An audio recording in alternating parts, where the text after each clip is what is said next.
Strap in, folks. It's Dick fucking Buttons, and he's got a lot to say. From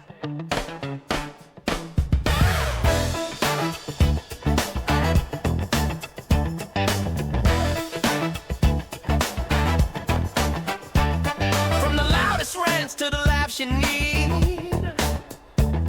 he's calling out the world with the rebel creed. No sugarcoating, no soft replies.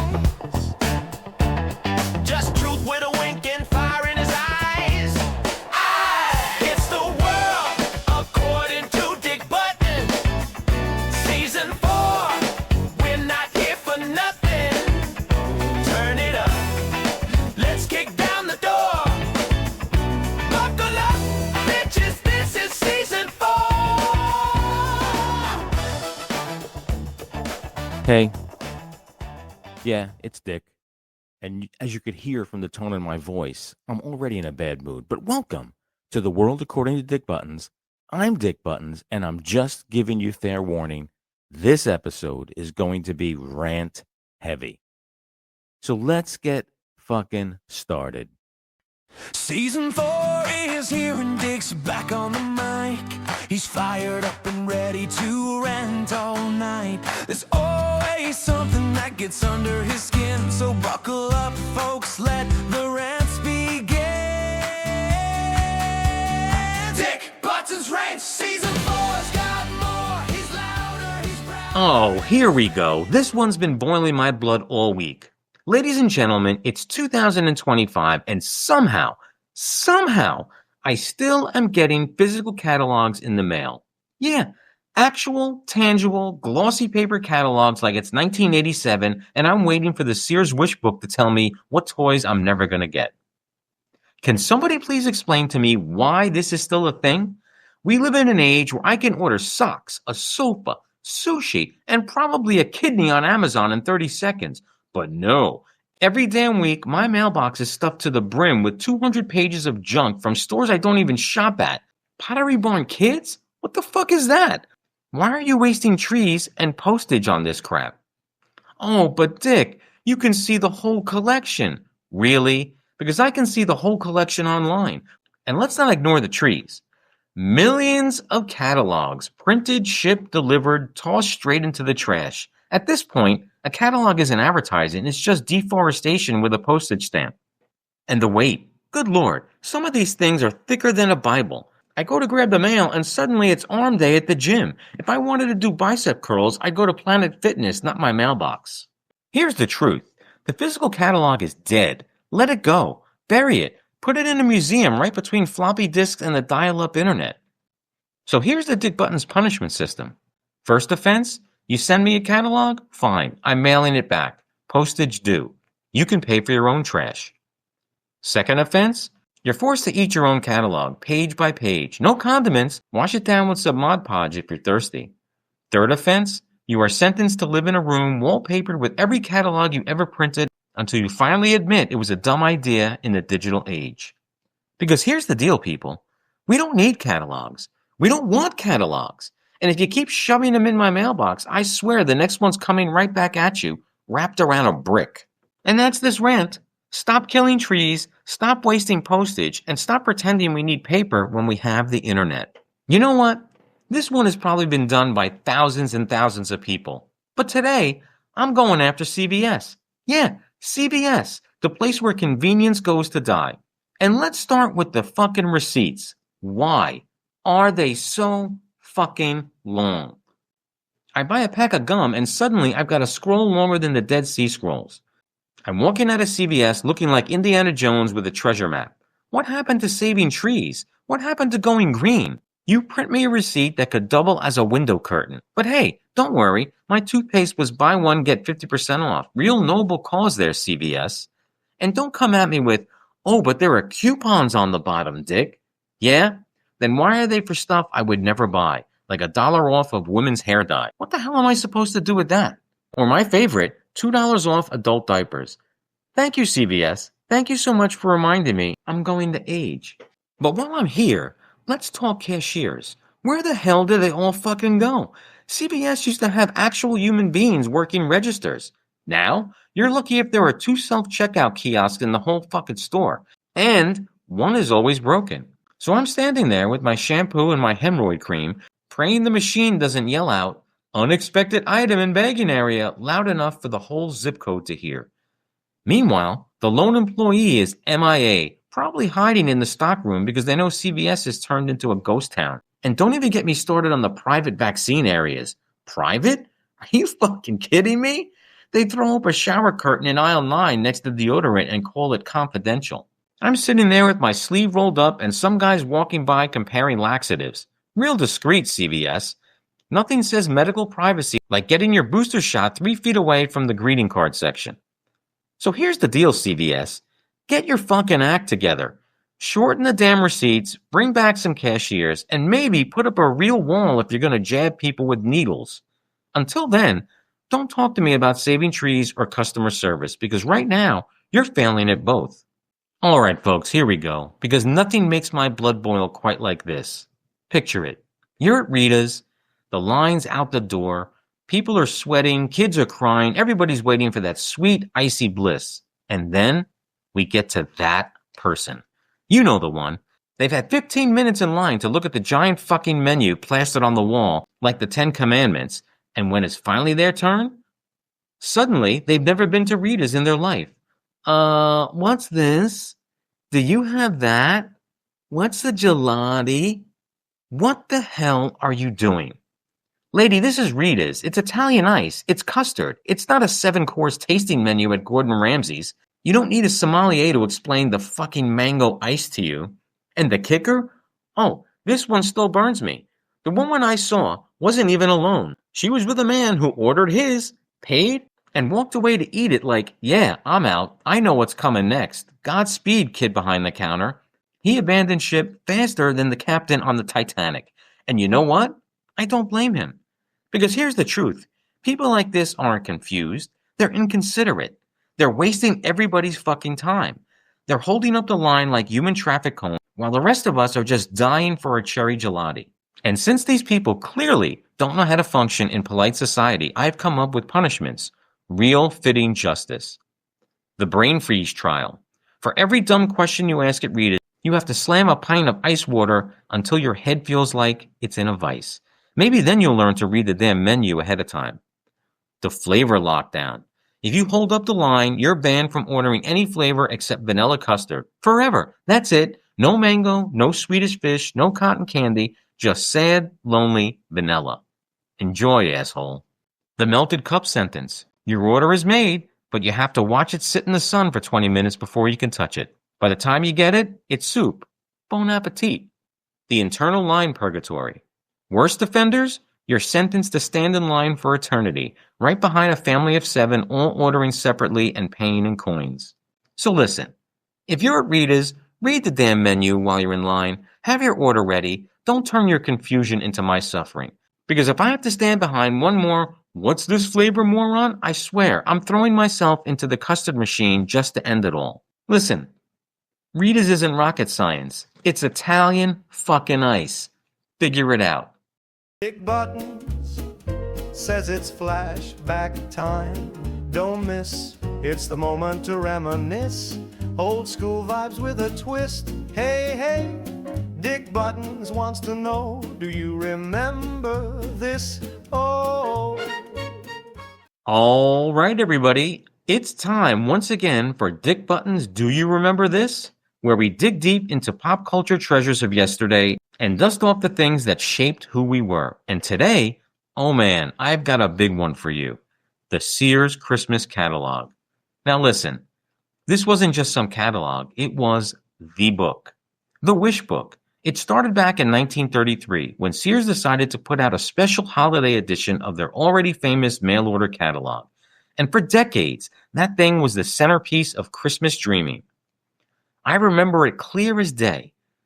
This monster would hit the mailbox in late October and it was like a national holiday.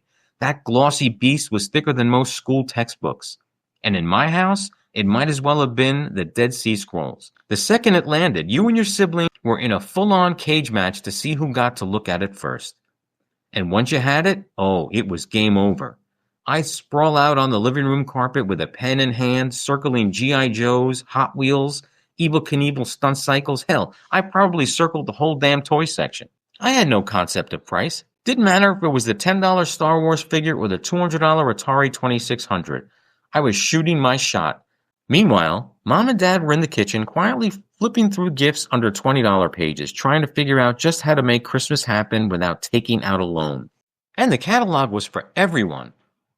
Mom might dog-ear the page with new appliances. Oh, look, a state-of-the-art blender. Dad would be eyeballing those power tools. But us kids? That toy section was pure magic. It wasn't just shopping, it was daydreaming. You could practically hear sleigh bells in your head while flipping through those pages. But then, like so many things, it ended. By the 90s, Walmart and Toys R Us had muscled in. And when the internet showed up, forget about it. By 1993, Sears printed their last full-blown Christmas catalog. Just like that, gone. And yet, the legacy lives on. Ask anyone who grew up in the 60s, 70s, and 80s. They'll tell you, the Sears Christmas Catalog wasn't just a book, it was hope. It was imagination. It was circling dreams on paper and praying Santa, or your parents, would make one or two of those items come true. Sure, Amazon and Target still send out holiday toy books, but it's not the same. Clicking add to cart doesn't have the same magic as flipping pages, making wish lists, and leaving the catalog out for Santa to find. So yeah, do you remember this? The Sears Christmas Catalog for kids. It wasn't just paper, it was the North Pole, delivered straight to your doorstep. And man, I kinda miss that magic.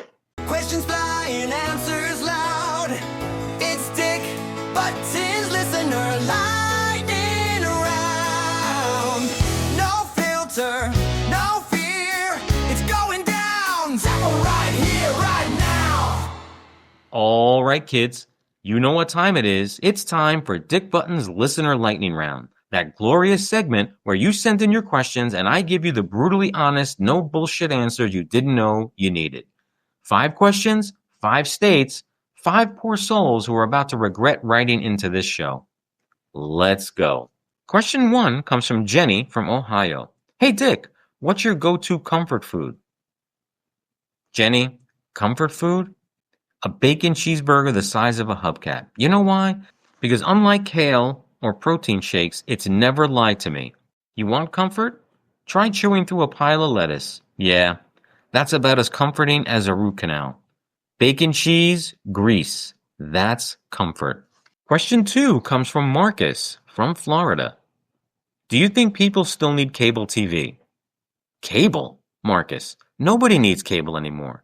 The only people keeping cable alive are in nursing homes and that one uncle who still thinks the remote is possessed. You want to pay $200 a month for 400 channels of crap you'll never watch? Go ahead. I'll be over here binging entire seasons on streaming for the price of a Happy Meal. Question 3 comes from Allison from New Jersey. Hey Dick, do you make your bed every morning? Allison, let me ask you this. Do I look like the type of guy that's tucking in sheets like a hotel maid every morning? No. You know why? Because I'm just going to get back in it. Making your bed is the adult version of homework. Pointless, repetitive, and only done so people don't think you're a slob. Spoiler alert, I am. Question 4 comes from Tyler from Arizona. Hey Dick, what's your opinion on astrology signs? Astrology? Don't get me started. I'm moody because I'm a Cancer. No, Tyler, you're moody because you're an asshole. Don't blame the stars on your bad personality. If the alignment of Jupiter is controlling your love life, maybe the real problem isn't the cosmos, it's you. And question 5 comes from Sarah from Wisconsin. Hey Dick, if you had to give up one, pizza or tequila, which would it be? You know what, Sarah? That's like asking me to choose between breathing and blinking. But if I had to pick, I'd give up tequila. You know why? Because you can't fold tequila in half and eat it at 2 a.m. Pizza is eternal. Tequila is great, but pizza is love.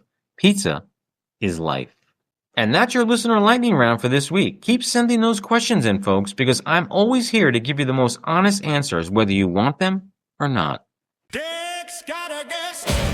Oh yes, oh yes. Who's in the hot seat? Take a guess. We'll rant, we'll laugh, we'll put them to the test on the world according to Dick. Dick's got a guest. All right, everybody. It is time for another Dick Buttons guest on The World According to Dick Buttons, and I've been wanting to get this gentleman on the podcast for quite some time. We got to know each other through the AI Music Society Facebook group, and it is the one, the only, the legend, CandyManVibes. How you doing, sir? I'm doing well. How are you? Good. Nice to have you on. So the first question I'm going to ask you is I want to know the genesis of your name. Yeah, that's an interesting story. Growing up in the Midwest, I was always a huge John Candy fan. Nice. From movies like Planes, Trains, and Automobiles and Uncle Buck, and I've always been kind of a tall, heavy-set fellow. So, since I was going to make positive vibes music, it made perfect sense to I never would have pay went homage in. to somebody Yeah. that I admired. Never would have went there, but I like that. I like how the two different mediums merge into one. I like that. When did you start writing songs? Because before you answer, I'm going to kiss your ass a little bit. There is maybe a handful of people on the Facebook group that we're both a part of. When I see songs are posted that I get excited, and you're at the top of that list. So when did you get into writing songs? Honestly, I got into writing music very late in life. Prior to COVID-19, I was ironically a high school basketball coach. Really? I coached at a local high school. I was coaching the freshman team, and then COVID-19 absolutely just lit me up. I was hospitalized. I still haven't fully recovered yet. Wow. And it's been years. And I discovered AI music through an interview with a guy named, I think his name's Billy Carson. Okay. And he was talking about how, kind of rolling his eyes about how people who don't like modern music should stop complaining and start making their own music. And that wasn't me. I mean, I'm one of those people that appreciates music from all genres. But then I discovered Suno. I just went, on a hunch, I went looking for it, and I've always been somewhat of a poet. And I literally used ChatGPT and another app called Headway to teach myself music theory. Okay. My parents got me a little Yamaha keyboard for Christmas, and I just started, fiddling and teaching myself music.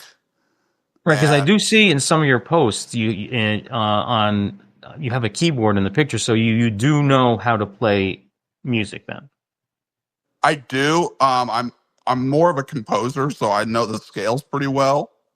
Okay. So I don't really go out of my way to learn other people's music. I know several classic rock songs.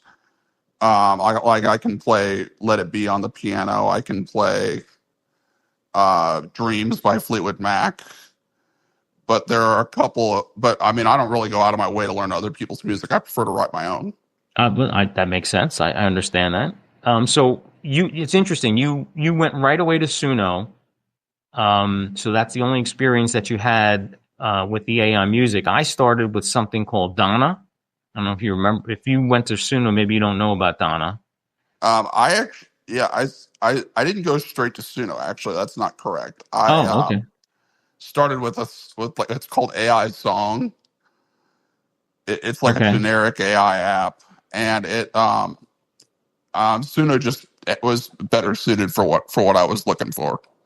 Okay, that makes sense. That's where I wound up to. I was using Donna, and then there was another app called ilovesong.ai, which, it was serviceable, but then when Suno came out, that was the best option available.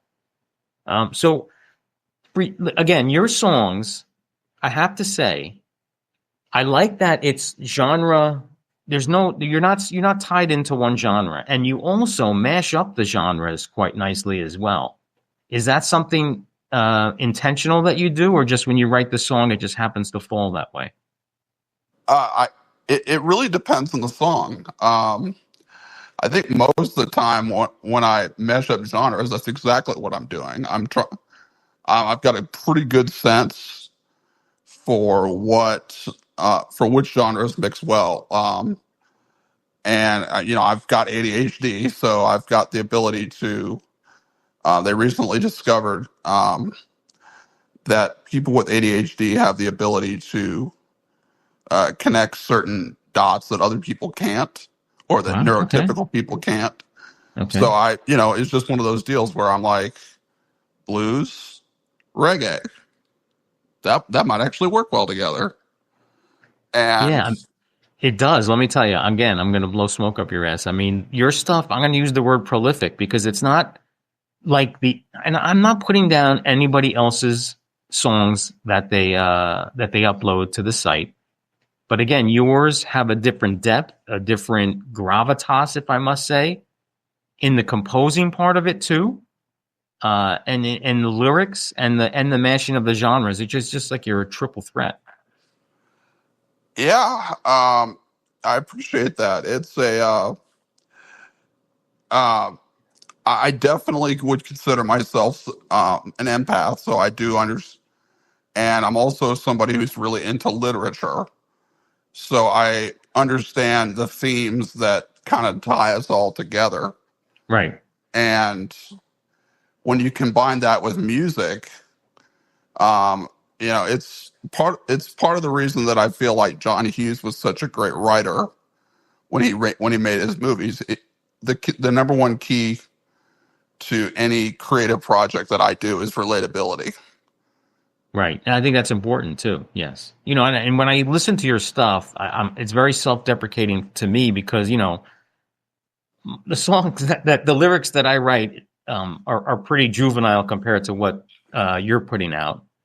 And that doesn't say there's not a spot for all the lyrics that are out there, but, I would love to be able to write in the vein that you do. I do know I can write a good song. I know structurally what goes where and what would sound good. How many generations do you go through? Let's say on Suno, you have an idea, you have the lyrics, you have an idea of the genre and the melody and stuff. Is it sometimes a one generation and you got the song, or is it you waste 400 credits on one song? Most of the time, I actually get it in my first shot. Really? And the reason for that is interesting. It's there's a video that I actually posted in the AI Music Society. Okay. Recently, that I posted there to try to help other people out, because it basically shows my process, which is I as you said, I've got the lyrics. I've got the concept for the song in mind. I've got it structured the way I want it. But what I do is I put all the elements of my song into ChatGPT, and then ChatGPT, and then I ask it to translate what I've put in there. It never changes my lyrics. I make sure it never changes my lyrics. Okay. But what I do is I have it translate my musical concept into a prompt that best communicates with Suno. I remember reading that. Yes, I remember reading that. And what that does, and it's just a little detail, but what it does is it saves me time saying, oh, maybe if maybe I should have done this or that. The songwriters and the composers that I study, I'm very much a student of music. So who are your go-to guys then? Probably Bob Dylan is at the top of the list. Okay. I've always been a huge admirer of him. I love that movie that just came out about him. Last year about him. Yeah, the movie was good. I don't think Chalamet was the right I don't know. I didn't find him believable. What do I know? Yeah, the story inspired me for sure. Oh no, the story. Yes, yes. Although I But I did love see. Neil Young. Yo, Neil Young's great. Yeah. I love Bruce Springsteen. Okay. So I you mean, like the storytellers then? I do like the storytellers. I love Which Mark makes Knopfler. which checks out, by the way. That makes total sense. Yeah, and I love Paul McCartney and John Lennon as well. Yeah, you got no slouches on that list. Heavy hitters. Yeah, all the big names there. And that's it. I'm gonna try your process. I remember reading that post, and I don't know why I didn't try it, but maybe 10-15% of the time I hit the song on the first generation, and then I start fucking with it. And a lot of the times I go down the rabbit hole and I try to fix one thing, and then another thing goes wrong. But I will say, you've experimented with 5 already, right? With what? With version 5 of Suno? I have not yet. I actually Friday is kind of my Okay. Friday is my day where I don't really do a whole lot. Okay. Yeah, so 5 is amazing. I think for the most part, the biggest improvement for me is the vocals. I think they have improved tremendously in version 5, and I think it understands prompts better, which should help everybody. Oh yeah, and the other element that I've figured out that really has helped me with learning with AI is to also understand, is to communicate with it like an AI. I think a lot of people, especially people who, like me, who grew up watching Terminator, seem to feel like you're communicating with a person. It is going to take over the world, though. So, I mean, we should be ready for that. Maybe not in our lifetime, but I think eventually AI will get smart enough and figure out that they don't need us. It'll be more complicated than that, but I think there's definitely some truth to it. Where do you get your inspiration from? I know you said you like to read and you are a student of music. So like the last 2 songs that you just released this week, I think, where did the inspiration for that come from? Ooh, I'd have to figure out which songs those were. Yeah, I should have wrote it down. One was I forget. The one was a blues song. Oh, the T's. Yes, the one with T's in the title. Yes. That one is actually based on my experience with online dating. There you go, man. And the hard rock one it's called We're All Awake. Yes, that's the one that you said I would like. Yes, and I did. It's that one was kind of an homage to the musical element of it. I wanted it to sound a little bit like The Who, almost. Okay. It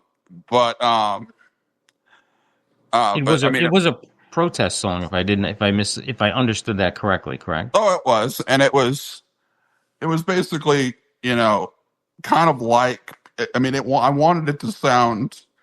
I mean, Pete Townsend is one of my favorite songwriters, and his songs, if you really listen to them, they're protest songs. Oh yeah, yeah.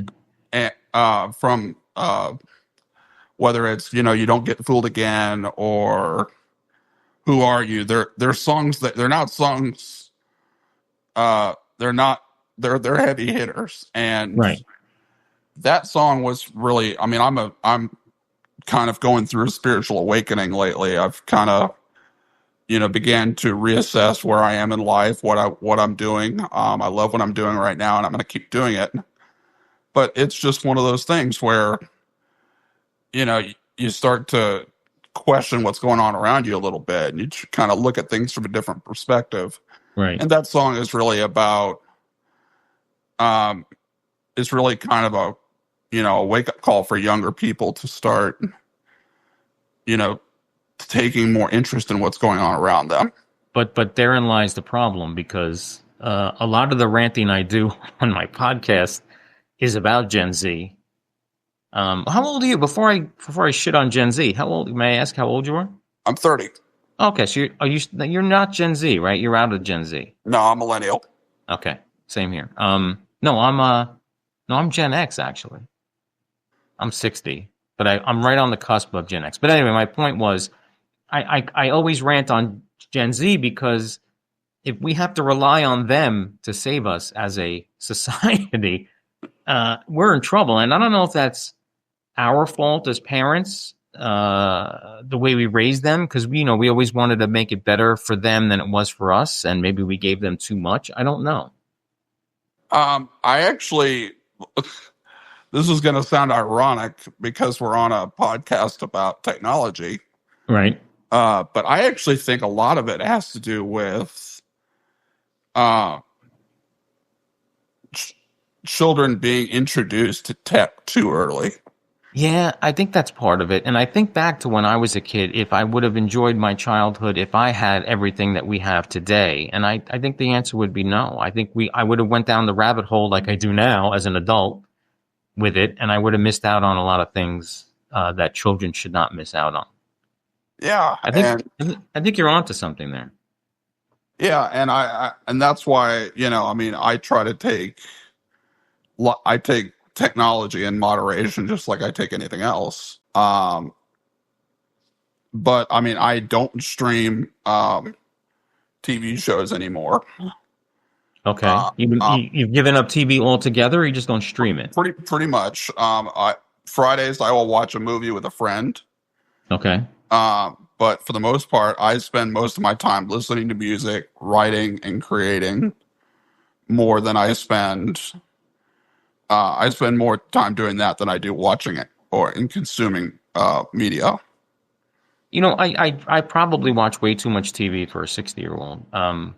But it's funny, I do get some inspiration for some of the songs. I'll hear something said in a show and I go, ooh, that'd be a great song title.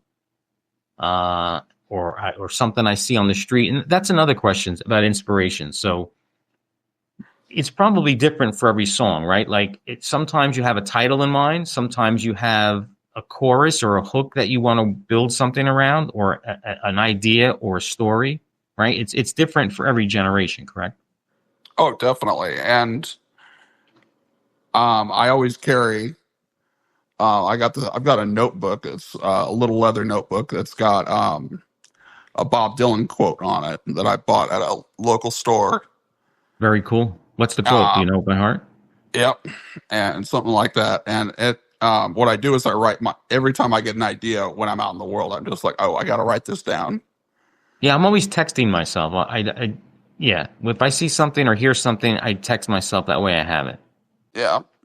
And, it's funny how something that is so, listen, we're playing around. Well, no, not for now. You saw the post that I did this week. Sony signed that AI artist for $3 million. Really? I did not see that. Yeah, forget her name, Leonie something. She had the #1 R&B album on Billboard last week. Yeah. And when I say she, it's an AI, it's what we do. Someone generated her look. It's not a real person. It's somebody. It's like I do with Dick Buttons and Fallen Angel. I have a representation of what I want those people to be, and that's what this guy did. That's really interesting. My approach is more I prefer to think of myself as as a music producer. Oh, that's what I call yeah. I think that's what when I get into arguments with my friends and family, because they think this is bullshit, but. Yeah, I like to call ourselves artists / creators. Yeah. And then the producing and that's the way part of the future, I think. Yeah, I think so too. And then I did a piece, it dropped this morning with Professor Jacket Music. And I didn't know about this. Timbaland, the producer Timbaland? Yeah. He has an AI artist that's going to drop an album. Her name is Tata. It's a persona that he generated in Suno. And I think that's happening because he's Timbaland, right? Yeah. If we went and shopped that to a record company, they'd probably laugh us out. But that's going to get released. I think that's going to be a swing for us. And I say us, I mean the community, not specifically. Yeah. Yeah. I've also begun talking to, there's a YouTuber, I can't remember his name off the top of my head, but he is an independent filmmaker, and he advocates for AI use in film. And I've reached out to him a few times saying, hey, if you ever need music for one of your films, give me a call. Yeah, I mean, you could perfectly do that. No, Yeah. So I want to ask you a follow up on that. So you don't dabble in the video aspect of it, right? I mean, most of your stuff is the Suno lyrics, right? That I see. Yeah, and but I've considered getting into video. I'm just in the process of teaching myself how to use the apps. All right, I'm gonna throw it out there. Why don't we do a Dick Buttons CandyManVibes collab? You pick a song, I'll do the video for you. I'd love it. I'd love to try that. Where do you stand on the collaborations? Because it's really picked up of late. I've done several. Professor Jack at Music has done several, and I've worked with a couple, at least 3 or 4 artist creators that are in the AI Music Society. Is that something you think is important for AI music, or are you cool being the Lone Ranger and just doing your thing? I think AI musicians collaborating is actually critical. I agree. For the growth of the industry itself, because AI is such a powerful tool. If I'm not particularly strong at making videos, although I've made a few that are decent. And it's expensive. If I could find somebody else who's better at making videos, I'd be glad to work with them. Oh, well, I want to do the collab definitely, because you pick the best song that you think you want a video for, and send it along, and if you want to give me an idea of what you think it should be, and I'll help you out. I like to hone my skills too, because I just started doing videos maybe 4 or 5 months ago, where I really think my skills have gotten to a point where I'm pretty decent. And when I first started, I was just doing like static images with the logo pulsating and the name of the song. So I think I've come a long way. What is your favorite genre of music to do? Do you have one? I love folk rock. So like the stuff that Bob Dylan was doing when he went electric.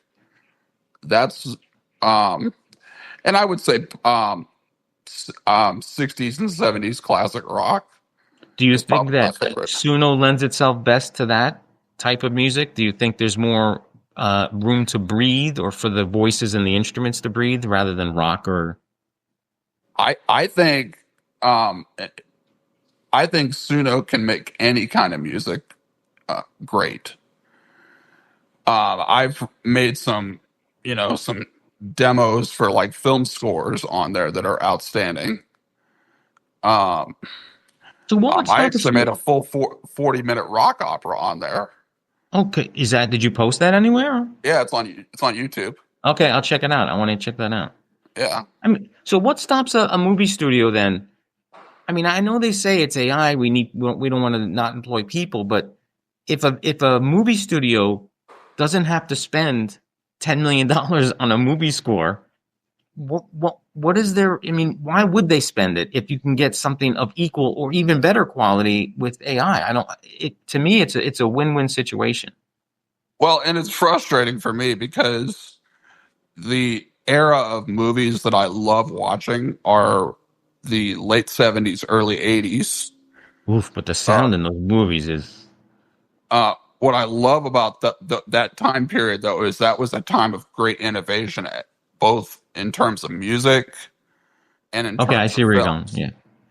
And I feel like when the film industry finally wakes up and realizes the quality that an AI music creator can bring to their film, especially the personal element of it, right, to make it feel more personal, that's when the movie industry is going to kind of get revitalized a little bit, because right now it's very stagnant.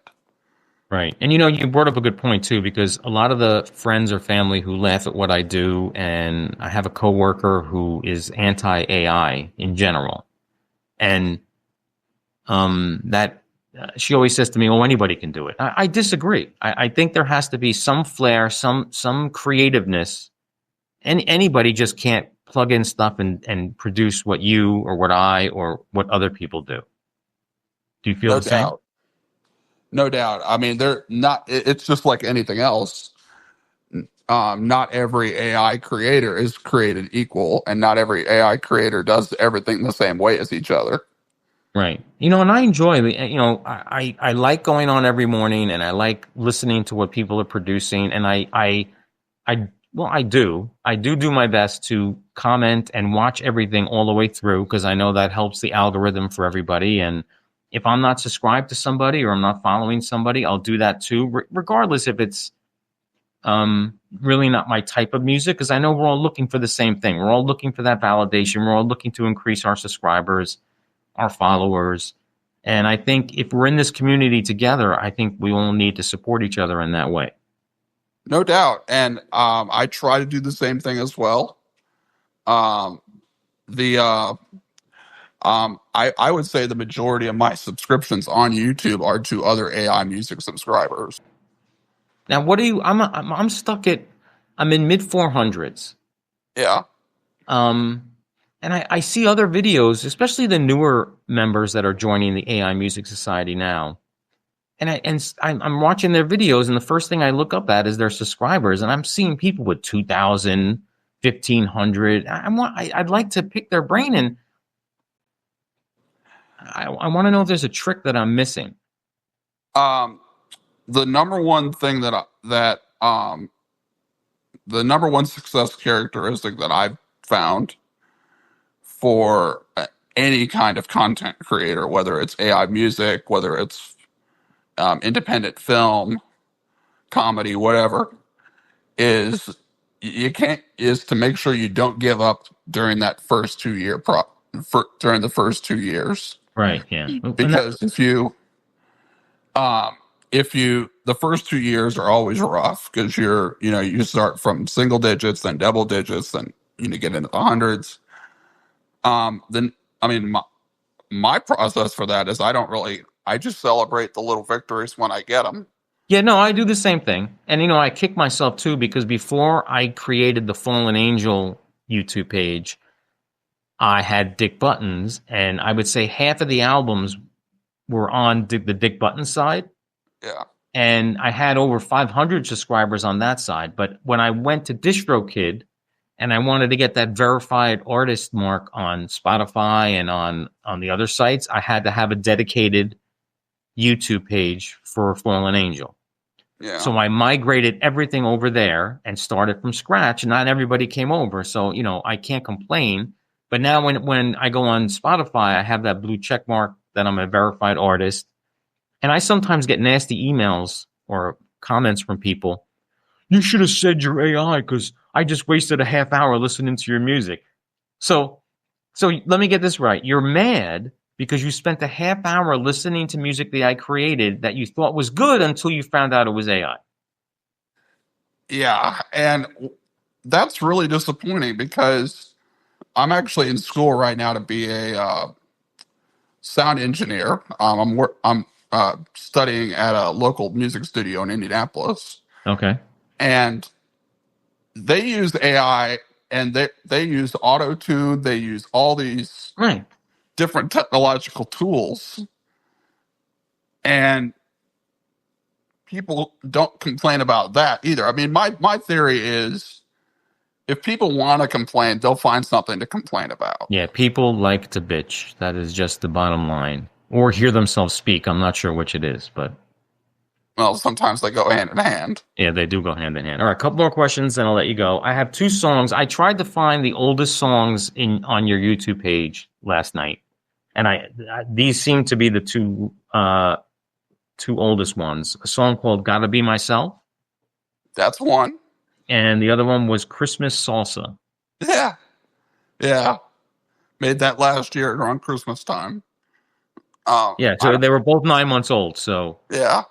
What now? We're 9 months removed from when you put those out. Do you want to go back? Are you happy with the? I mean, I enjoyed it, but are you, as the composer and writer and generator of it, are you happy? And would you go back and remix stuff? Because that's what I'm doing now that Suno 5 is out.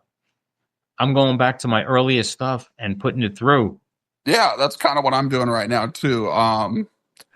The first song that I wrote was called, I believe it's called Before You Find Your Way. Okay. That one's also, it's kind of, it pays homage to, again, like the classic rock protest songs from like the late 60s. Mm-hmm. And I'm definitely I'm in the process of remixing that one actually right now. Yeah, And I ran one through this morning that was off of the second Fallen Angel album that I did. Actually, no, it never made an album. I'm finding tracks on Suno that just never got put onto an album, and I'm rerunning them through 5.0, and it's amazing.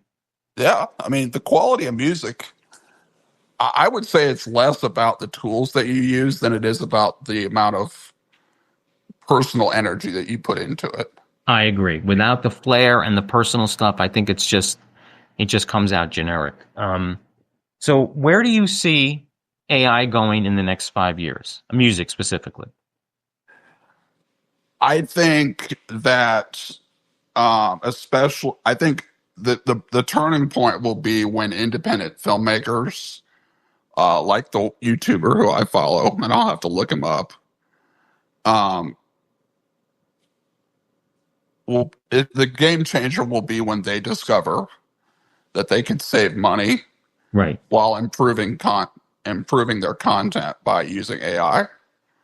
Right. And when they start doing that, they will their quality of films will start to become better than what Hollywood is spending $10 million putting out right now. Right. And I also asked Professor Jack at Music last night.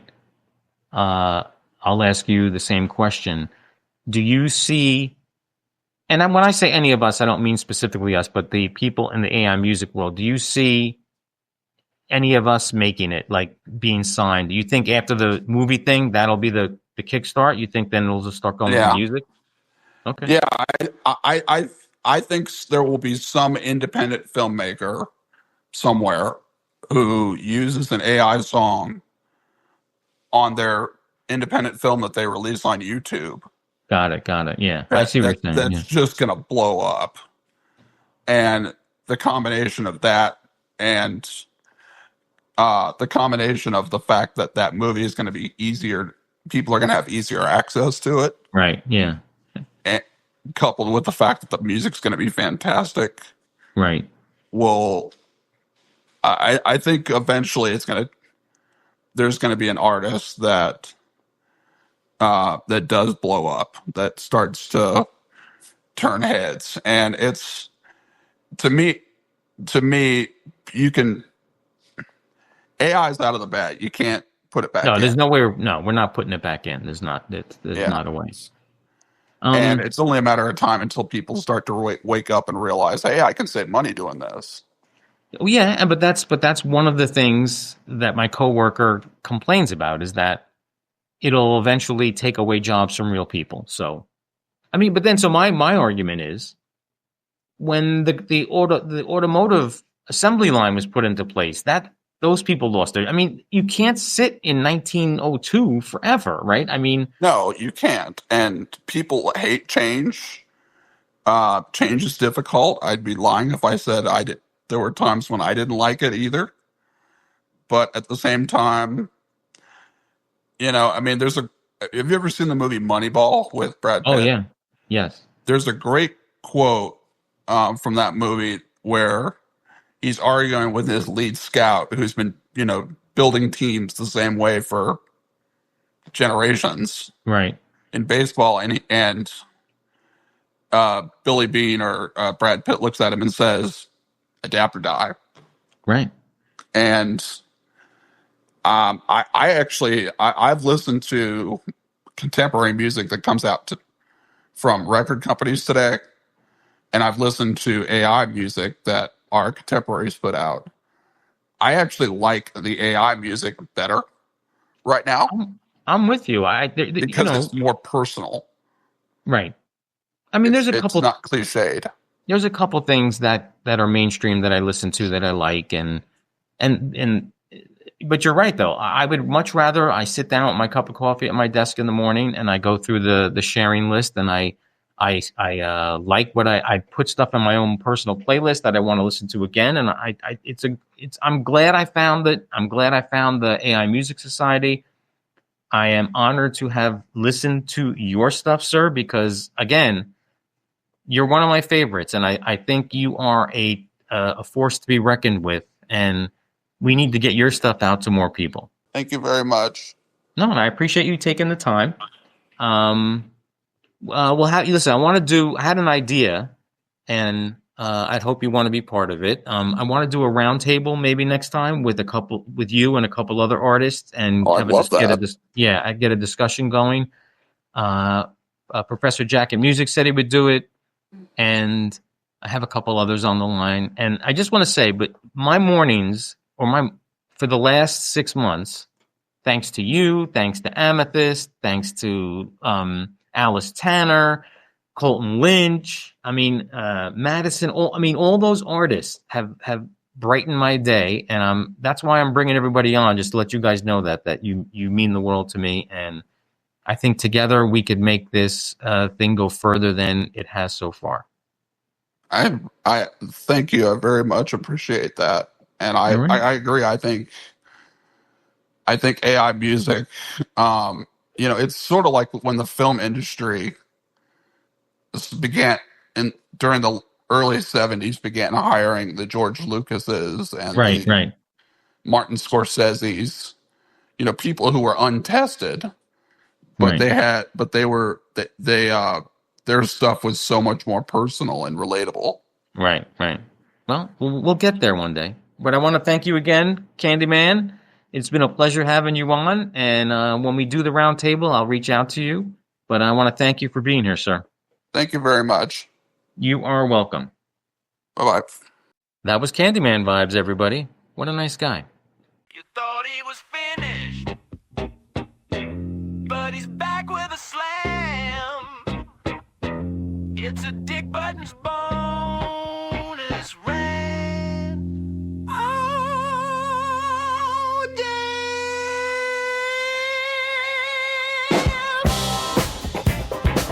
All right, this one's been haunting humanity for decades, and I am done staying silent. Somebody explain to me, why do hot dogs come in packs of 8, but the buns come in packs of 6? What in the actual fuck? The real conspiracy is Oscar Mayer and Wonder Bread teaming up to ruin backyard cookouts since the dawn of time. Because here's what happens. You buy 1 pack of hot dogs and 1 pack of buns. Boom. You're already screwed. You've got 2 extra hot dogs just sitting there, naked, bunless, like outcasts at the barbecue. Now you're forced to buy another pack of buns, which leaves you with 4 leftover buns.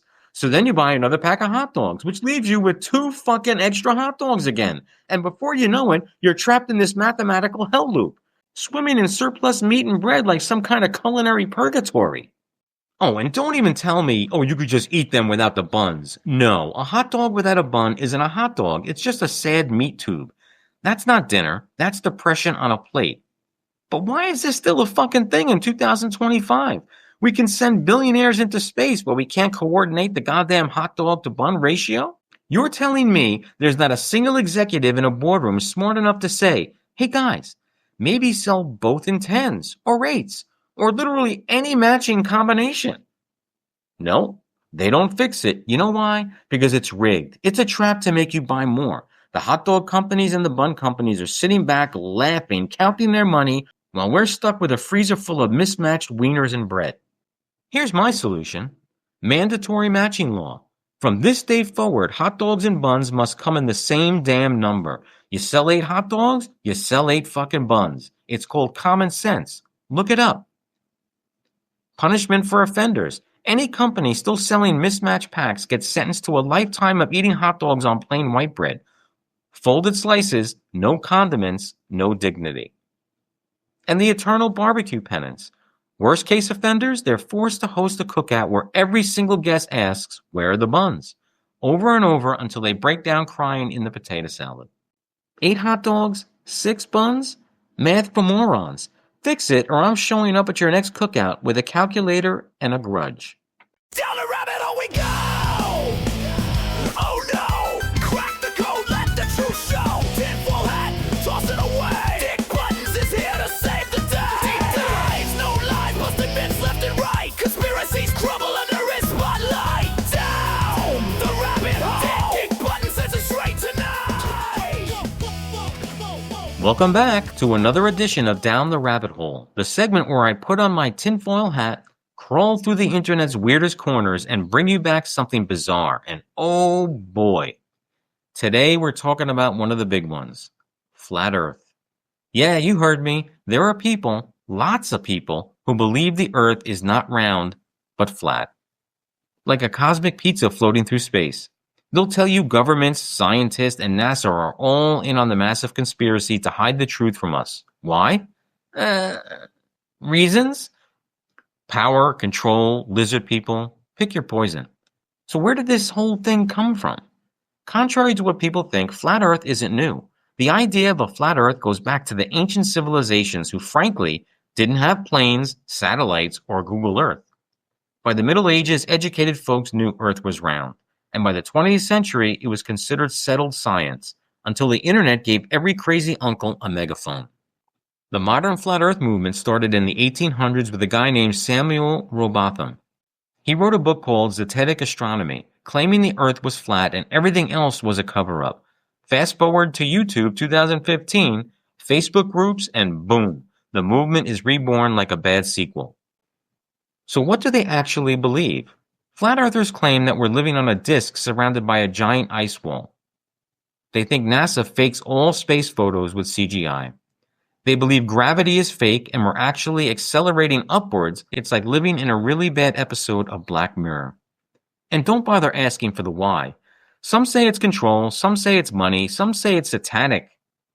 Nobody can give a straight answer. It's a conspiracy with no payoff, like a villain without a plan. So is there any merit to this? Short answer, no. Zero. None. Zip. There's more evidence of Bigfoot riding the Loch Ness Monster than there is of flat Earth. Airplane routes, time zones, satellite images, physics. Literally everything confirms a round planet.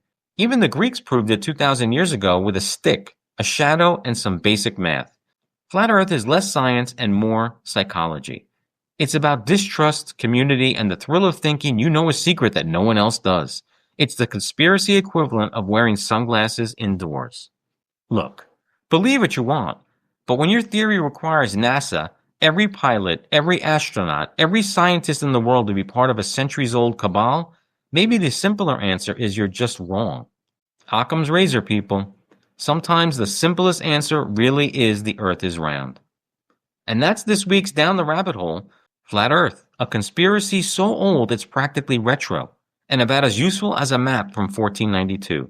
Next time someone tells you, do your own research, tell them you did. And the research says, our planet is fucking round. Round and around, what's it gonna be? A brand new ranting season for you'll see. Big or small, you know he won't let. It's Dick Buttons Rant Roulette.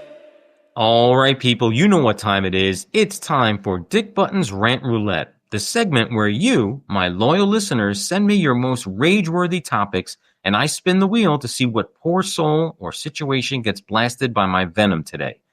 So let's fire this baby up. All right, let me spin the wheel. Ooh, round and round it goes. Where it stops, nobody knows. Come on, baby, no whammies. Today's rant comes from Tina in Pennsylvania, who wants me to unleash hell on people who don't return their shopping carts. Yes! Tina, bless you. This one drives me absolutely insane. Listen, you've got two kinds of people in this world. Those who return the shopping cart and those who should be banished to live in a cave. You've just unloaded your groceries, you're literally 10 feet from the fucking cart corral, and instead of walking it over, you just shove the cart into the nearest patch of open space, like you're launching it into orbit. Suddenly, the parking lot looks like a demolition derby with stray carts playing bumper cars against innocent vehicles. And don't even get me started on the cart leaners. You know these fucking people. They wedge the cart halfway onto the curb, balancing it like it's some kind of modern art sculpture. Meanwhile, I'm pulling into the spot and bam, there's a runaway cart waiting to dent my door. Here's the deal. If you can walk around a grocery store for an hour, you can walk 20 steps to return the fucking cart. It's not exercise, it's human decency. The cart return is right there. You're not Indiana Jones crossing a booby-trapped temple. It's literally a straight fucking line. So here are some of my punishments that I want to give to these people. The cart gauntlet. Offenders are forced to push a shopping cart through a parking lot during a hailstorm. No jacket, no umbrella, just them, Mother Nature, and karma. The grocery treadmill. Every time you leave a cart loose, you have to run on a treadmill while holding one in front of you. Let's see how long your laziness holds up then. The ultimate sentence? For the worst offenders, eternal damnation in a Walmart parking lot on Black Friday. One cart, one corral, infinite chaos. So there you have it. Return your damn carts, people. It's not hard, it's not complicated, and it sure as hell isn't optional. This has been Rant Roulette, and I swear if I catch one of you abandoning your cart, I'm ramming it straight into your bumper. Dick and Vincenzo, are they drinking? Dick and Vincenzo, are they drinking? The sun is high, the beers are clinking. The boys have no idea what they're thinking. So what the fuck? Let's start day drinking. The party's on and the world keeps stinking. Dick and Vincenzo, are they drinking? Dick and Vincenzo, are they drinking? All right, everybody. Now, that theme song was just a tad bit different from the normal Vincenzo theme. But, as it said, we are fucking day drinking. Hello, my friend. As always. What did you bring? Honored and humble. Ah, we got the pre thing in. What did you bring? Brought a Imperial IPA called Voodoo Ranger. Voodoo Ranger. There's a free ad for that. I am gonna have some tequila. Open yours. Ooh, some ASMR for you here. With my tequila, and hold on, I am drinking Ocho Single Estate Reposado. And with that, because I'm not a maniac, it is early in the afternoon, I can't drink that straight. I am having a little bit of bubbly Bellini flavor. Bubbly or bubbly? It's bubbly. Bellini flavor, and I don't know if you could see on the can right above it, they felt the need to write non-alcoholic on it. Well, because Bellini's a drink, sure. and I guess some assholes, hold on. And we now pause for a bathroom break. No, not yet. Let me put the tequila in. And mind you, this is not a very original idea. Bill Maher does it on his podcast that he Club Random that he does in his basement. Every guest they also get high too. They smoke. Who's the British talk show host that actually everybody had their drink on the table? Oh yeah, the guy with the beard, Graham Norton. Yes. Yes, I watch him all the time. Yeah. And also Seth Meyers does a bit on his show. Okay. Day drinking with Seth Meyers, and he takes the celebrities to the bar right down on 30 Rock. But they get really shit-faced. Oh, wait, before I take my drink, hold on. I know this is probably sacrilegious, but I'm going to add a maraschino cherry to my... See, this is when we wish we had the video podcast. Well, we'll do this. I'm sure we're going to do this segment again. We need a Coke spoon to do that. I don't know what that is. It wasn't drinking Coca-Cola. You have the spoon. No. Oh, that's what you meant? Okay. So, cheers, my brother. Cheers. Down the hatch. And you're spilling it all over the place. I wish we did have video. Actually, I didn't smell it. Oh. Oh, wow, that's strong. Have you drunk that? I have, Yeah. but I don't know. Maybe because it's early. Maybe because it's early in the day. Oh, and a quick update. The Yellow Jacket situation is been taken care of. By who? By me. What'd you do? I wasn't me who came up with the idea, but I've been telling everybody and anybody that I can. And some friends of mine said, just pour a gallon of gas down the hole, not light it. One of my friends would have said light it. But I did that. And then the day after, there was just stragglers, which I believe were not in the nest when I did it. And they were coming back and realized, hey, there's nothing fucking going on here. And then the next day, nothing. Now, I talked to the exterminator who said they will hunker down and hibernate for the winter and then come back up. Because of the gas or just because of the winter? That's just what they do. Oh, but I think it's still warm enough. I think the gas, well, this weekend I am going to dig up that motherfucker and see what's going on. Because that was the next step, was after the gas kills them, you need to get rid of the nest. Yeah. This would make a great TikTok video. You should definitely have some. Have an EpiPen. Have an EpiPen bed. I could have used this tequila last night watching the fucking Yankee game. Listen, I am such a not fair weather. I'm a horrible Yankee fan. I'm diehard, but well, when they lost the first game, I was the first one in my family text chain and my Yanks are toast. I think I even posted it on Facebook. I figured game one against their best pitcher you had to get, right? Mm-hmm. They stole one, momentum, but they showed some balls last night, and it wasn't a laugher either. They won 4-3. Yeah. Took the lead in the bottom of the eighth, and I'm looking forward to tonight. It's a do or die, no? Yes, all these, Detroit is now tied 1-1.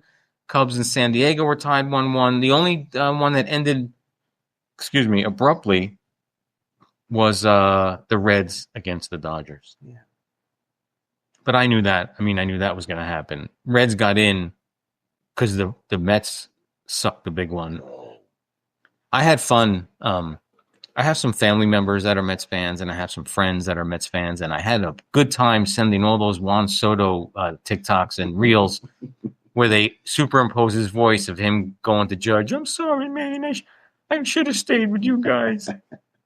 Although, I'll be honest, and I hate to talk sports because not everybody likes sports, but if the Yankees had kept Soto, I don't think they'd be where they are because they wouldn't have been able to get all the other pieces that they got. Correct.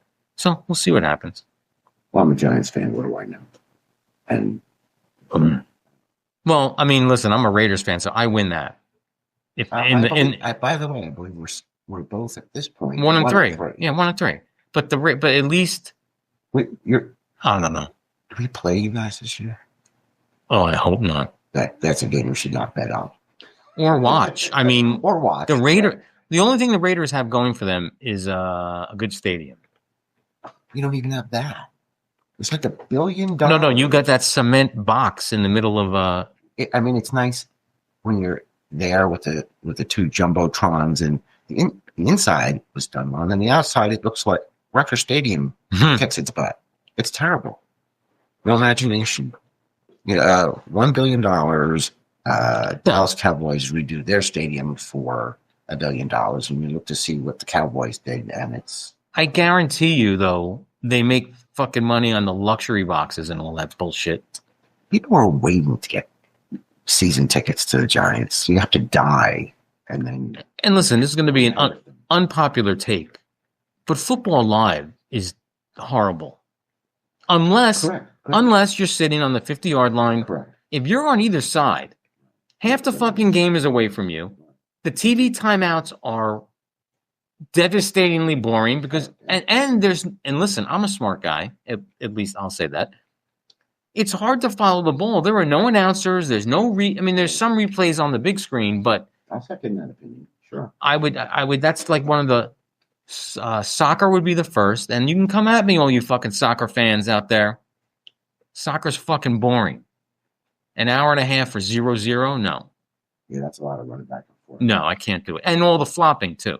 Oh, I guess. Actually, that's been like the best part of it lately, that and basketball. Basketball has become almost soccer with the flopping. I can't stand it. I can't. Baseball for me, and again, I had this argument with a coworker of mine. She can't stand baseball. She thinks it's so boring. And I tried to explain to her, like, you got the best fastball pitcher in the league. You got the best fastball hitter in the league. Oh, and what is he going to throw next? Is the hit? There's a mental game behind it that I think if you have never been experienced to that, you're not going to get it. Very strategic. Hockey, very good to go to. Very boring to watch on TV. Remember when Fox did that puck streak thing? They because the people were complaining they couldn't follow the puck. Correct. So they had like a red streak. That was stupid. Yeah, Hockey Live is awesome. Oh, unbelievable. And especially if you're down low behind the glass. Even if you're, got those middle seats halfway up, it's more intimate. You can catch all the action. On TV, it feels like. And the fighting. I mean, that's basically it. I mean, especially go to a Flyers game. I would like to take a survey. If fighting was outlawed in hockey, how many people would fucking watch and go? Yeah. I think a friendly hockey game is because the referees. I mean, at the point when a fight starts, they just stand there and let them fight. Yeah. It's not allowed. If you look at the rule books, I don't think it's actually allowed. No, it's part of the poll. Yeah, I get it. This tequila is fucking strong. And maybe that's because it's early in the day. I don't know. But what percentage is your Voodoo Ranger? Yeah, really. Without reading glasses? Don't give it to me. I can't see shit. Well, there you go. Okay. Leading the blind, literally. Well, it's an IPA, right? It's an IPA. It's a little stronger. So it's got to be double digits, maybe, or if not, maybe 8. And you only brought 2? You're going to have to switch to tequila. I'm going to have to do a shotgun. Oh, no. I don't want any vomit. You can. That's right there. Can you do it post opening? You gotta pierce it before it's open, right? You still got another one? Oh, I gotta. Don't shotgun. With the mess. I don't like IPA. You know what? I usually don't either. I was at a minor league baseball game. It was one of those. I had it in one of those tall cans. That's all they had. It was like a little keg, and I popped it open, and it was just one of those few IPAs. It was like, this is so good. Too hoppy. Great. Not this one. And then I hear people say, "Oh, well, I like a hop that tastes like moss." I said, "What the fuck? Why? Go chew on your grass." I don't get it. No, I don't like real hoppy. And I'm not a beer guy anyway. I mean, I used to drink before I switched to wine, which I don't even drink that much anymore anyway, only when we really go out because of my diabetes. I was a Coors Light drinker, and beer drinkers would tell you, well, that's water. Then I switched to, in the late 90s, early 2000s, the Miller Lite Ice, when ice beer became like the biggest thing. Yeah, that's PB. And then Zima came onto the scene at around the same time. Sweet PB. Tell you what, though, a couple years ago, they re-released Zima. That's a big thing now, by the way. It was pretty nostalgic. That category is come back. I need to interrupt. Yeah. You had made a great observation when we were at a vineyard, and you told me to look around and ask me, what do all of the millennials here at the vineyard, what do they have in common? That's all you said. So I'm looking to see. I forget what I said. What did I say? Are they open in food? Are they open in dogs? Are they open in infants? And we looked at them and said, look, every single one of them, they're drinking rosé. Oh, yeah, that's right. I was like, even the men. Oh my gosh, all of them. That's like the booze form of our day. Only it's really come up. They've really, Yeah, I can't drink it. And, listen, I can't make fun of, listen, guys, if you want to drink rosé, have at it. I've been told I dress effeminate, but whatever. Metrosexual. Yeah, fine. But there are some real men that I know that metrosexual equals gay. So, I dress metrosexual sometimes. Yeah, but what? Have things match. Yeah. But some people I know call that gay, but that's fine. So, guys, you want to drink the rosé? Drink the rosé. I'm not going to begrudge you. I mean, listen, it's too sweet for me. But I think with the millennials, you hit it on the head because you said they don't have developed taste buds yet. And as they get older, they'll appreciate things. Boy, is it millennials or was it Gen? I don't even know what Gen Z drinks. What are you? I'm Gen X. I'm on the cusp of Gen X. And the cusp of Gen X and what else? No. I mean, like Oh. the range for Gen X is 65 to whatever. So I just got into Gen X. If it was, So that's what I was saying. What was the cusp? What were you? I think. Oh, hold on. I'm look that up. The greatest generation, which I just fucking heard of. I never heard of it. Because they didn't even have a stick to play with. 1901 to 1924. God bless you. You're not kidding. The silent generation, 1925 to 1945. I think they were silent. I don't silent movies. I have no. Very good. I'm guessing. I have no idea. I have no Very idea. good. Very good. Baby boomers, 1946 to 1964. Yeah, let's hear it for baby boomers. So I just missed out on boomers. You just missed out on good stuff. Oh, so you're a boomer. I'm a boomer. Boomer. Generation X is 65 to 80. Okay. Millennials are 81 to 96. Gen Z is 97 to 2012. Alpha is 2013 to 2025. And then I don't know what's after. There is something after Alpha. Oh, Beta. Beta boomers. No, just Beta. 2025 till 2039. So that, I mean, those kids are like 1 year old now. Yeah. Or almost. Yeah, so I missed out being a boomer by 1 year. Okay. Didn't you acquire tastes for different things as you got older? I could see where the youngins are gravitate to the rosé. So I attribute my taste in, like, even like during the holidays when I was at my grandparents' house in Brooklyn, and there was a kids' table, but I always sat with the adults. And my grandfather would slip me a little, like, a bathroom glass of Paisano. Bathroom glass. Yeah, a little tiny glass. Oh. Don't tell your grandmother. So, I would eat food, like we did the 7 fishes at Christmas, right? So the other kids were at the table, whatever the equivalent of chicken nuggets were at that time, I don't know, but I guess pasta or whatever. And we had the pasta too, but, I would watch my mom and dad's aunt and uncles with the scungili and the octopus, or as they called it, the porpa. Which I thought was a porpoise, but no. Annie, when's the porpa coming out? Okay. But then again, my grandfather also, and listen, don't send me hate mail. When he wanted Chinese food, Annie, are we getting chinks tonight? Oh, yeah, that was that generation. Yeah. Mm-hmm. Yeah. Chinks. How about, let's do a test. Let's go to our local Chinese place and get to the counter and go, I'm in the mood for some chinks tonight. What do you got on the menu? I wonder how long. I don't think they'd care. Those are the most laid back people. It's correct. I don't think it would faze them. And then we advertise their restaurants. They don't have to. It's Chinese food. People, it's in our town alone, we have how many Chinese restaurants? Word of mouth? 1, 2, there's about 4 or 5. All right, well, there's some I won't go to. yeah. Correct. Just from process of elimination and going to where I like how they do it, but they all have that closet where they keep their kids when they work. No, I mean, they all do. Yeah.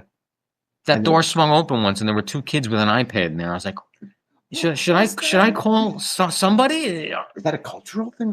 I'm looking at them, whispering, "Are you okay?" And you go into the restaurant, and you get a takeout order. You didn't call it in ahead of time. It's like, and you mean 5 crazy items, and it's done in like 7 minutes. It's no longer cheap, though. No, it's not cheap. You can't, for 2 people. And if you get dumplings and shrimp toast, you're walking out of there spending $60. Yeah, yeah. And nobody really eats in a Chinese restaurant. Like, it's funny. It's called Chinese restaurant, and there are tables, but I never see anybody going into a place and eating. Nope.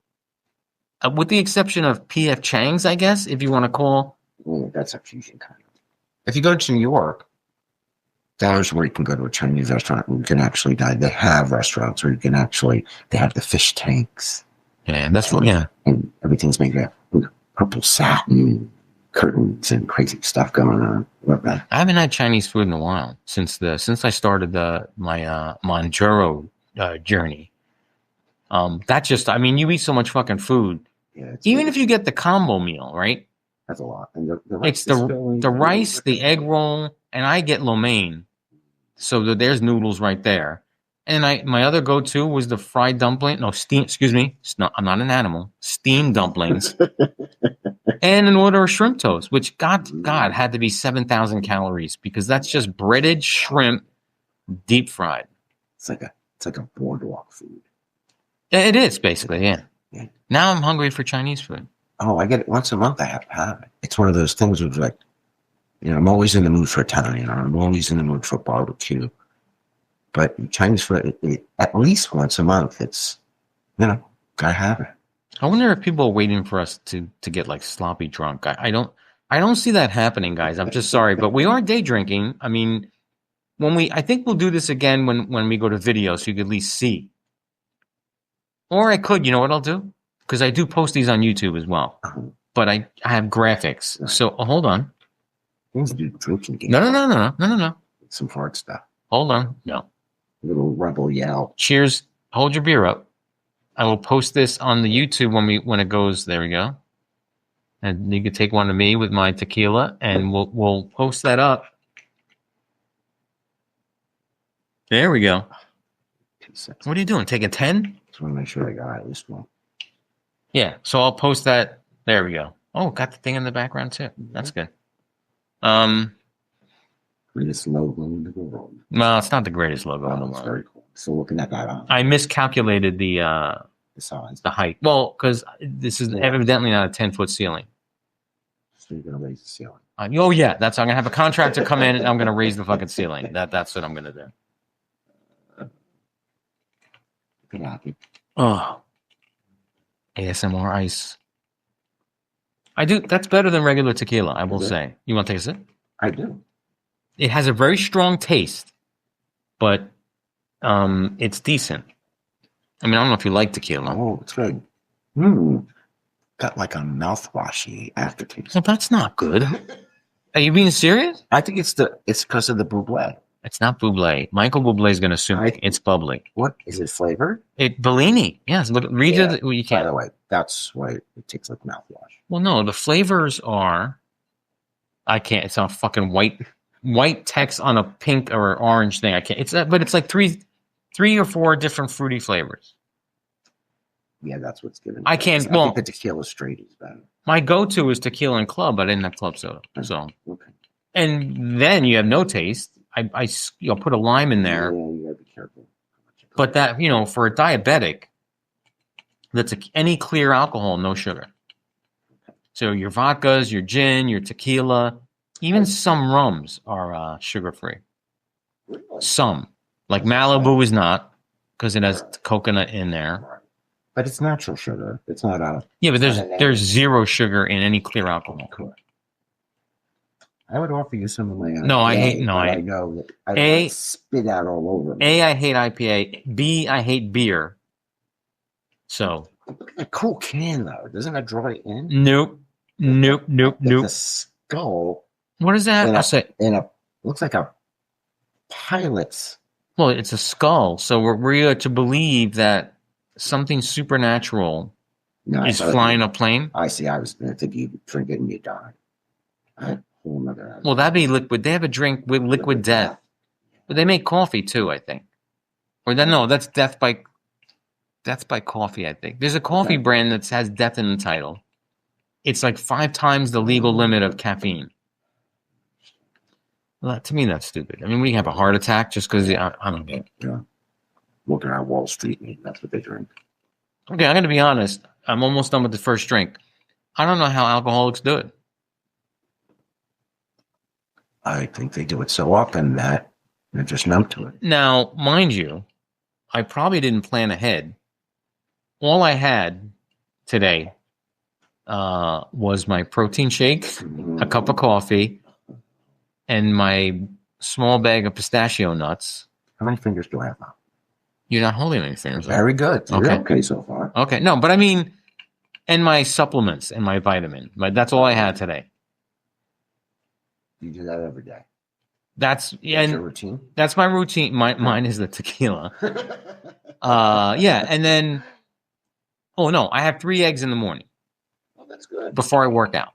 Okay. So I scramble up 3 eggs, just 3 eggs, spices and nothing else. No cheese, nothing else. That's what mine looked like yesterday. Your egg? I was making scrambled eggs, a little cheddar cheese. See, I put no. I'm a man. Scrambled it up. I did some hash browns. Mm. And then a little bit of, like, a couple slices of bacon.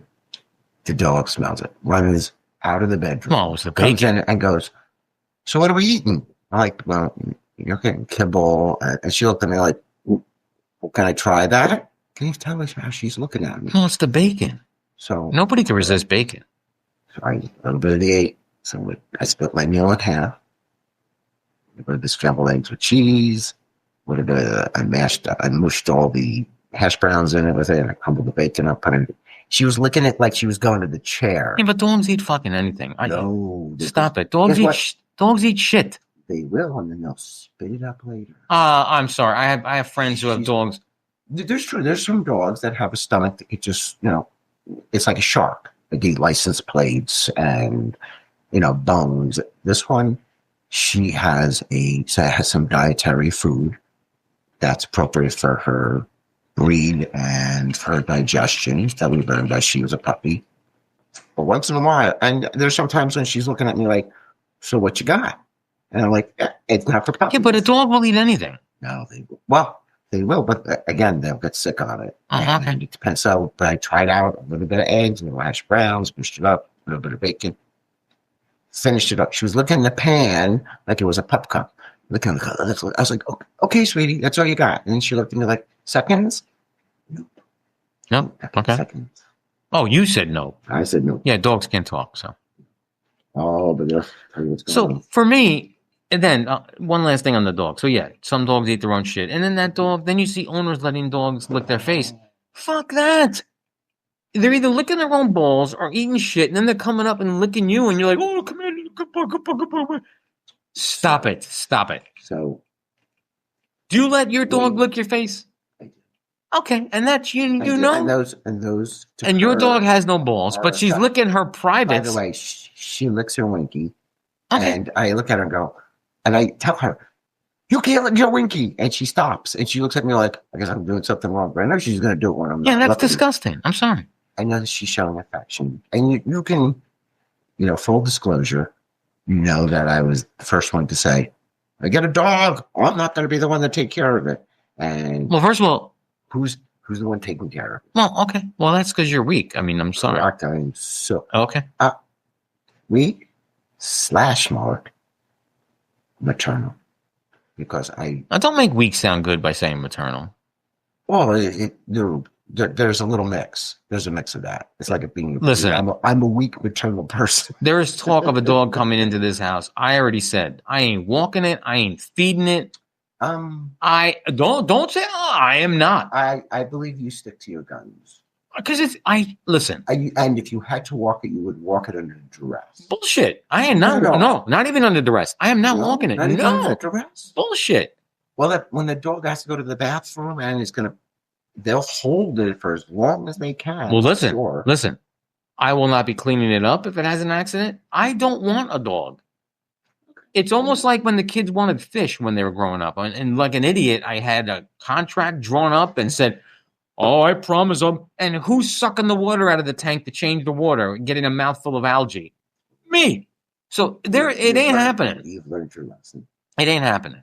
I don't know. And we had listen, in growing up as a kid, we had an experiment. We had 3 cats, kittens. And I remember their names like it was yesterday. Mhm. Elvis, Okay. Elvistina, and Lamont. And you know why that third one was named Lamont? No. It was all black.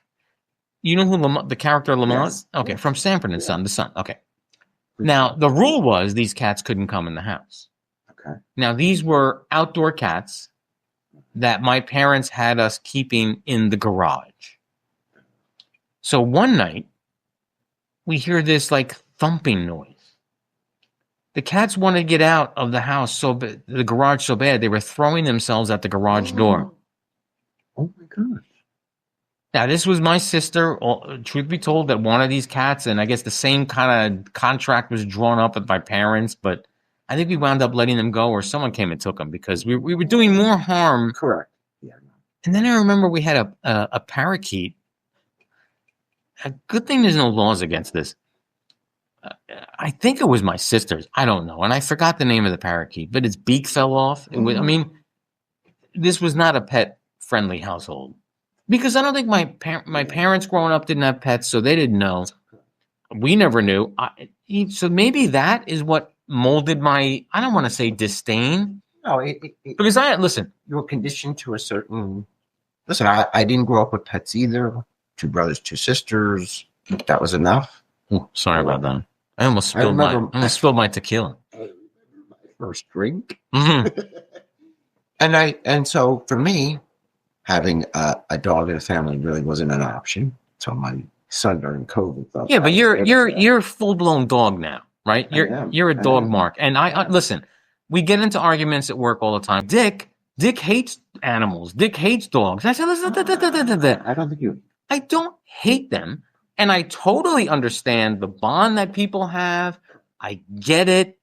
It's just not for me. It's not for you. It's great. It's like somebody saying, "Come on, you live on a lake. Let's go water skiing." Water skiing's not for me. No, I'll stay in the boat. I would try water skiing, but I'm just saying there's certain things just because you're, in a frame that you don't necessarily gravitate towards. I worked with a woman when I worked years ago. She came in all upset. This was the time when departments actually sat together, right? In a room, but cubicles separating. Right. And she comes in and she's all upset. I remember her name, but I'm not going to say it. And we were like, "Oh, what's going on? Oh, my cat has cancer and it needs chemotherapy." I said, "Oh, okay." And she goes, "It's going to cost $10,000." And she was in the process of selling her wedding rings.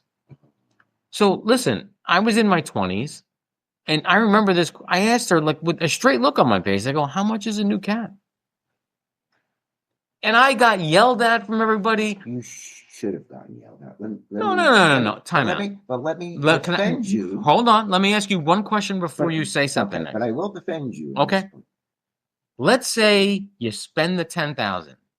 Is that going to cure that cat? Is that cat going to live after the $10,000? There's a line I would draw to your defense. Okay. Of where it could go. And say, listen, as much as I love you, as much as you're a member of the family, not a equal member of the family, but a member of the family, because would never, if it was between my dog and my sister, or my dog and my son or whatever, I draw a line. And I'm common sense like that. Okay. There's a point where it's go, because we don't even, it's going to hurt me, but I can't do it. They don't even know if, and that let's say that's like specific is a hard word to say after a tequila. They don't even know if this chemo for this fucking cat is going to make it feel better. They person. But a person can articulate it. Correct, but you don't even know with chemo with a person if it would ever really work out. So why would you think with a pet it would be any different? Well, work is one thing, right? Again, it is a crapshoot with people too, 100%. But at least a person can articulate, yeah, this is just kicking my ass. A fucking cat or dog is not, hey, listen, Phil, this is not working out. Can we do something else? He can't tell you. You might actually be doing more of a disservice to the animal. Correct. And I think the most important thing I've learned is when that time comes to be there, not to be in a separate room, like when they used to be in a separate room while your wife was delivering the baby, be there for the final moments with that dog. You have closure. I don't know. The dog on some level would have closure, but I don't know how that extends to the afterlife. No, how would you? I think that for dog, there's an afterlife for dogs? Probably. Okay. I'm going to go there. Thank you. And I'm consistent in saying that only people have souls, but I think it's the process of you having closure to be there with that dog and giving it, those final moments, being with it as it goes. But there's got to be a line that you cross financially when you start, second mortgage on the house. No, that's stupid. I'm sorry. Cars and selling, You know, I just imagine the look on that woman's husband's face when she said, "I'm going to sell my wedding rings to pay for the." I'm sure it was like a what? what's it? I'm going to have another drink. Hold on. More ice. Oh. Well, that one Talk about spilling on my lap. That one went on my lap. Hold on. This is going to sound good. Need a little more ice than that. Not as fizzy. No. Let me get There's to another ice cube in there. There's one left? Yeah, because I can't, the guys, we didn't think this through. On a empty stomach, really, protein shake and supplements and a small, when I say small bag of pistachios, we could just spend the night. And I'm going to have there you go. I'm going to have another cherry. Not that it added any fucking flavor to this. But I had a jar of maraschino cherries in my refrigerator, and I had to check with Google. Nice gulping sound there. I like that. I had to check with Google if an expiration date, and they said, take a guess how long unopened jar of maraschino cherries can last. Probably is almost as. So, I mean, if you're going to do a chart and roaches are at the top, are cherries in the middle? It would roaches will go through a nuclear war, maybe they'll even get bigger. Salute, my friend. No, it's less roaches. No, it's much less than. It's only 2 years. Oh, really? Which I think that I couldn't read it on the top of the, but it's fucking cherry and juice. How bad could it be? Freaking roaches. Oh, this one's actually better. The second one goes down smoother. All right, now, so listen. Before all the pet people send me emails, you can send them. I'm just not going to respond to them. Well,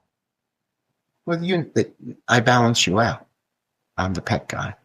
I'm the dog guy. Okay. I'm not the cat guy, but I am the dog guy. But contrary to what people may think, Dick Buttons is a very compassionate and loving and caring person. Yes. I just draw the line.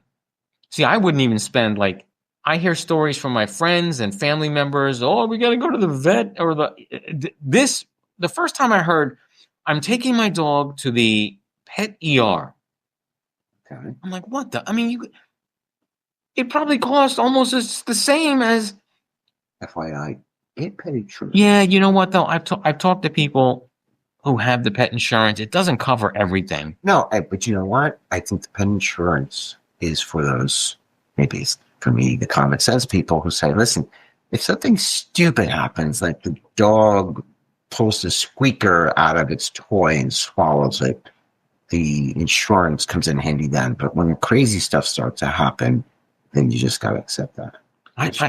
Someone, was it a person at work or they were getting a kidney transplant for the fucking dog. And, and they saw the look on my face and they're like, why do you look? I said, I'm sorry. You could buy 3 dogs for the price of that fucking kidney transplant. But you have to, you're right, but you're wrong. No, I get it. You're right about, I wouldn't be buying my dog a kidney transplant. So you're right. Okay. The wrong part is to be a little compassionate and say, listen. Okay. I understand what that dog means to you. However. But here's the kicker, right? Here's the kicker. And if anyone listens to I'm slurring. Am I slurring? No. Oh, I thought I thought I heard myself slurring. Here's the kicker. Dog dies. You finally drew the line. Oh my God, my part of my family. And what do these fucking people do? They buy a new fucking dog. Some people don't. Well, some people do though. I have a brother-in-law who, after the first dog, cannot bring himself to buy. Kudos to that guy. And my father, who lost his dog named Tex when he was young, could not bring himself to buy another dog. Matter of fact, I didn't even know he had a dog until I got a dog. I'm going, how are you my father? And I never knew you had a dog. When you visited him, you never saw a dog? No. He had this dog when he was young. Oh. So the dog had died, and he told me, oh, yeah, I had a dog when I was young. How come you didn't tell me? He says, because when it died, I couldn't bring myself to ever get another dog. Yeah. So I grew up the whole time with 2 brothers, 2 sisters. Not, I was like, oh, I never mentioned a pet. All right, so we'll tie a bow on this. To the people who buy dogs right after their other lifelong family member dog dies, fuck you, because you put you mock the whole thing about carrying. It's very hard. Well, I understand a mourning period, and if there's a mourning period, and you can See, bring yourself to say, listen. But then there's so many rescue dogs. Listen, I used to not give a damn when I watched the commercial where what's her name would be singing in the background, and they'd have these dogs for. so I know what you're talking about. Sarah McLachlan. Yeah, And I'm like, nope, got to change the channel. Can't even stand.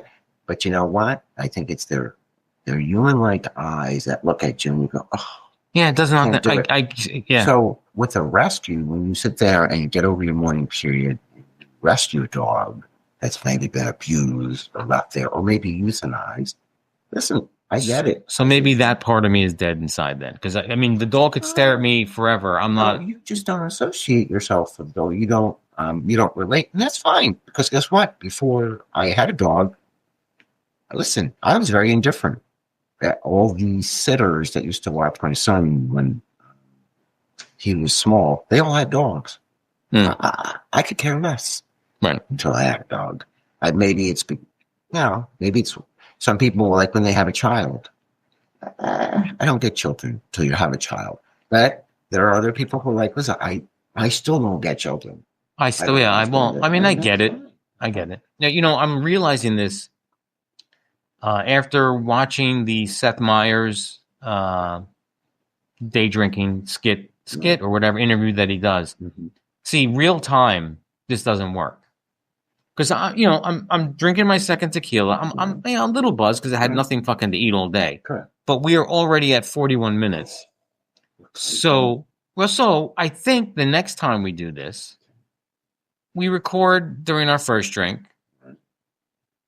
pause, go drink a little bit more, come back, and then splice it all together. We already had a guest. Okay. So the episode is going to be approaching over an hour, and I've had complaints that people say that when it's over an hour, they get upset. Yeah, I know. I don't know. I think the one piece of feedback that I got from a friend was his ideal time frame would be something that he could play in the car on the way to work. Like a 20-minute. Yeah, but I can't do that because I got to get the rants in. Too much rant. I have so much to rant about. 20 minutes is not enough time. Dude, I'm probably going to do a special, like an in between the week thing. Right. I'm getting so many listener comments of things to rant about. I'm just going to do a whole fucking episode about things to rant about because I'm getting that much feedback. That's wonderful. We'll see. And now I'm slurring. Is it just, you're not hearing it? Nope. Okay. Not at all. And then I'm also drinking with you. So. Now I am slurring. I'm sorry. Sorry, people. No, you're rambling. There's a difference between. No, I can, maybe, I don't know. Anyway, it's not a visual thing, is it? I think it's an audible thing. It would be, but I don't hear spelling. As long as you don't ask me to do the alphabet backwards. I got pulled over once. They ask you to do that? Yeah, they said, recite the alphabet Who can do that? backwards. I said to the guy, I go, dude, I couldn't do that if I was stone cold sober. On a full stomach. Z, Y, X, W. I'm done after that. And then I have to go A, B, C, D, E, F, and then figure out what's next. What's before W? R, W. I have to sing it. I would have to sing it. Oh, that gives me a great idea for a new song. What? The alphabet backwards? Getting pulled over and doing the alphabet backwards. That would be a great song. Yeah, I watched some of those TikToks where people get pulled over and they're asked to do. That's some funny shit. There was one where the woman was asking the guy to do like Texas 2 steps and stuff, and he was. Oh, but that's staged, isn't it? It was. Okay. But it was still funny as hell. I said, okay, now I need you to do the jazz box. And then and she goes, I'll show you how to do it right. And then she would do it. You ever see the reels? And I think they're fake. And don't judge me for watching them. There's pages on Instagram dedicated to car crashes. Oh, but I have one that's like really horrific car crashes, like multi-car. There are some that are real because there are those cameras that are at intersections. Some of them are AI generated. Oh, because that's what I'm thinking. There's AI generated where motorcycles are hitting trucks. Yeah, that's the one I'm talking about. And I think they give you a notice that it's AI generated. But there are some that are overseas in, Vietnam or Korea, and you get to that light and the truck runs intersection, the motorcycle hits it, and those are real. Or dash cam. There's some from dash cam. But some of them you can guess when we're looking at them that they're AI. All right, we have to wrap this up. We are at 48 minutes. Even after editing, we're still going to be over 45 minutes. But next time we do this, we are going to splice together over a longer time period so we can get a little tipsy, and maybe we do it on a Saturday. No, really slow. Well, no, not that people need to. Listen, it was funny on TV when Seth Meyers did it, and they clearly got shit-faced, and it has to be over a longer period of time. Once shots are involved, this will not be a legible podcast. I'm not good with shots. Are you? I'm fine with shots. Really? I'm actually great with shots. It's the drinking the mixed drinks for long period of times, or nursing them, or trying to get them down. The shots, boom. Once I do shots, vomiting is in the cards. No, it is. I can't. I remember. All right, we're gonna close on this. I remember one Halloween party. I was dressed as Gene Simmons circa 1977. And we were doing shots of flavored tequila. And I think that I don't know if that made a difference. Because it's sweet and it gets to you fast. I don't think. It's like on the door. Me and this other gentleman, the song on the playlist was MC Hammer, Too Legit to Quit. And we would do the 2 fingers up, the L, and then the quit sign, and then take a shot during the song. I think this guy and I probably did anywhere between 7 and 10 shots of tequila during that song. Were they warm or cold shots? I don't remember much. I do know that I was violently ill and MIA from that Halloween party for the rest of the night. He somehow survived, so kudos to him. But I got tolerance.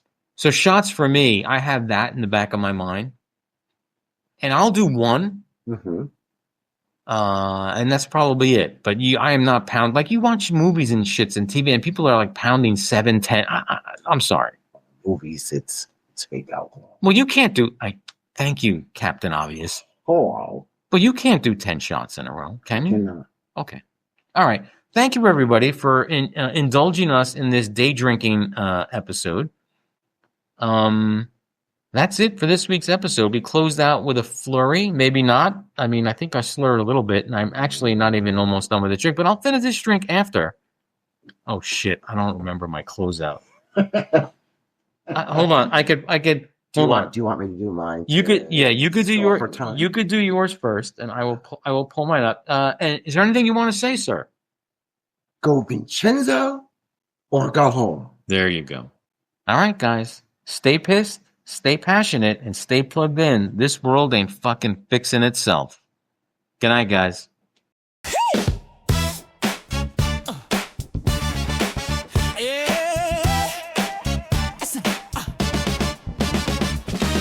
His opinion, he's ready to grant.